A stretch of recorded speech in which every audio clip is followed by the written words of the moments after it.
নমস্কার বন্ধুরা, দীপাস কিচেনে আপনাদের সবাইকে স্বাগত। আমি আজ কিছু ছোলার ডাল নিয়েছি। আমি আজ চানাচুর বানাবো।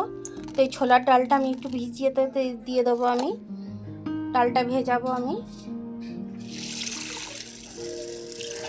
ডালটা ভিজে গেলে আমি ভালো করে এটাকে প্রসেস করে ধুয়ে নেবো। ধুয়ে নিয়ে তারপর পুরো প্রসেসটা আপনাদের সাথে শেয়ার করব। তো এখন আমি এটাকে চাপা দিয়ে রেখে দেবো। তো এটা 4 ঘন্টার মতো থাক, তারপরে আমি এটাকে দেখাচ্ছি আপনাদেরকে। ডালটা আমি ভালো করে ধুয়ে নিয়েছি। ডালটা আমার খুব সুন্দরভাবে নরম হয়ে গেছে, খুব সুন্দর নরম হয়ে গেছে ডালটা আমার। একদম নখতে কাটলেই কাটা হয়ে যাচ্ছে। এবার আমি এটা কিচেন তাওয়াল দিয়ে এটা পরিষ্কার করে নেবো, মুছে নেবো যাতে একটু জল না থাকে। এটা পাখার হাওয়ায় আমি শুকিয়ে নিয়ে আসবো একটু। আমি একটু শুকনো লঙ্কা ভেজে নিচ্ছি, তাহলে কি সেন্টটা খুব ভালো ছাড়বে। চানাচুরটা বানাবো যেটা আমি ডাল মুটে, এর সাথে একটু জিরে দিয়ে দেবো হালকা করে, তাহলে আর একটু ভালো লাগবে। শুকনো কড়াই আমি এগুলোকে একটু ভেজে নিচ্ছি। শুকনো কড়াই একটু ভেজে নেব আমি কিন্তু খুব সুন্দরভাবে ডালটাকে শুকনো করে নিয়েছি। আপনারা ডালটা যখন ভেজাবেন ভালো করে, তখন একটু সোডা দিয়ে দেবেন, তাহলে আরও ভালো সুন্দর ফুলবে। একদম কিন্তু জল নেই, একটু জল থাকা চলবে না। আমি তেলটা গরম হতে দিয়েছি। এবার আমি অল্প অল্প করে ডালগুলো দিয়ে দেবো। সব কটাই দিয়ে দিলাম, যেহেতু আমার কড়াই তেলটা ভালো আছে সে কারণে সবটাই দিয়ে দিলাম। মিডিয়াম টু লো আছে ভাজবেন, তাহলে ভাজাটা খুব সুন্দর হবে। ডালটা কিন্তু আমার খুব সুন্দর ভাজা হচ্ছে, দেখুন। মিডিয়াম টু লো আছে আমি ভাজছি, যাতে ভেতর থেকে কুকটা হয়। একদম হালকা লালচে কালার ধরবে, আমি তখন তুলে নেব। ডালমুটগুলো ভাজা হয়ে গেছে। কিভাবে বুঝবেন আপনারা?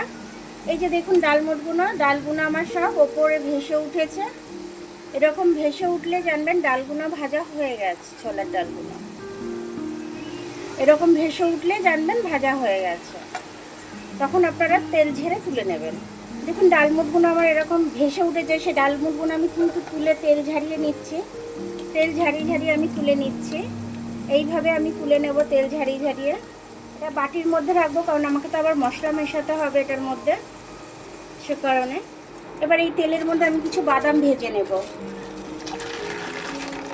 কিছু বাদাম এবার আমি ভেজে নেব। আমি মিডিয়াম করে দিয়েছি আঁচটা, নাহলে ভেতর থেকে কুক হবে না। বাদামগুলো ভাজা হয়ে গেছে, বাদামগুলো আমি তুলে নেব। বাদামগুলো তুলে নিয়েছি। এবার আমি কিছু কারি পাতা ভেজে নেব। কারি পাতা আমি কিছু ভেজে নিচ্ছি। এইভাবে কারি পাতাগুলো আমি ভেজে নেব। কারি পাতাটা ভাজা হয়ে গেছে, তুলে নেব আমি। এবারে তেল ঝরিয়ে তুলে নেব। মশলাটা এবার আমি একটু করে নেব। এই যে শুকনো লঙ্কাটা ভেজে রেখেছিলাম দিয়ে দিচ্ছি এটার মধ্যে।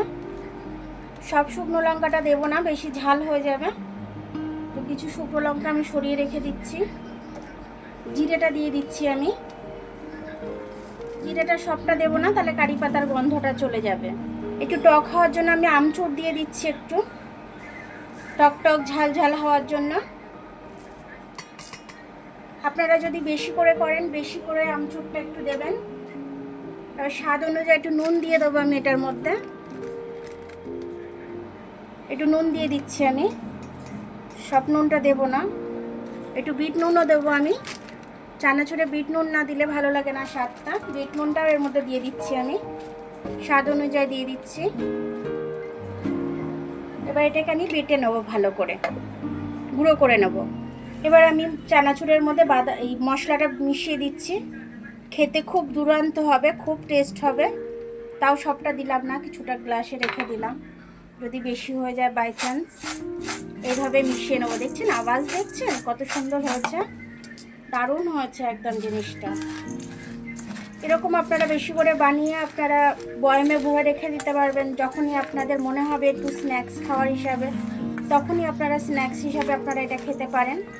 দারুণ লাগবে খেতে আপনাদের। তো এরকমভাবে আপনারা বানিয়ে নেবেন। আমার চানাচুরটা দেখুন, মানে ডালমুটটা দেখুন, বাদাম দিয়ে কারি পাতা দিয়ে খুব সুন্দরভাবে মশলা দিয়ে করলাম, সবটাই আপনাদের সাথে শেয়ার করেছি। এইভাবে আপনারা করে খাবেন এবং সবাইকে করে দেবেন, সবাই খুব তারিফ করবে আপনার। তো আমার রেসিপিটা সম্পূর্ণ আপনাদের সাথে শেয়ার করেছি। তো আপনারা এইভাবে করে খেয়ে কমেন্টস করে জানাবেন যে আপনাদের কেমন লাগলো আমার ভিডিওটা।